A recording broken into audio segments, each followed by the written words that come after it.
Il y a des films qui grattent, d'autres qui caressent à rebrousse-sens. Un peu plus de douceur ne fait ni l'un ni l'autre. Ils dérapent, lentement, sur le parquet d'un quotidien trop bien poli. Jassy et JP, couple marketing, couple image, parfait, en apparence, jusqu'à ce qu'un bébé entre dans la pièce. Pas le leur, mais presque. Faux parents, vraie panique.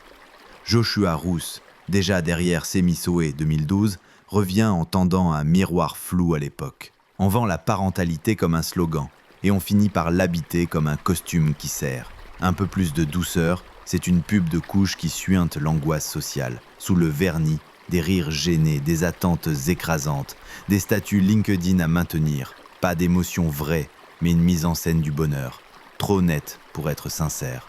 Le film aurait pu jouer la carte du feel-good. Il choisit l'ironie douce amère. Une comédie romantique, oui, mais fracturée. Façon Le Sens de la fête mélangé à Working Moms. On rit, parfois, mais toujours à côté. Comme si l'humour avait un goût d'aspirine. Il y a quelque chose qui flotte, une gêne feutrée, une tendresse dysfonctionnelle. La narration, linéaire, mais étranglée. Chaque situation, chaque gag, chaque quiproquo semble venir d'un autre film. Et c'est peut-être ça le sous-texte. On ne joue jamais dans sa propre comédie. On l'endosse, on la performe, comme eux, comme nous. La photographie est trop propre, trop beige, trop sage, comme un feed Instagram. Éclairage diffus, ambiance molle, atmosphère de pub wellness. On voudrait du contraste, du grain, un accident visuel, mais non, tout est lisse. Comme ces personnages qui sourient à s'en péter les joues.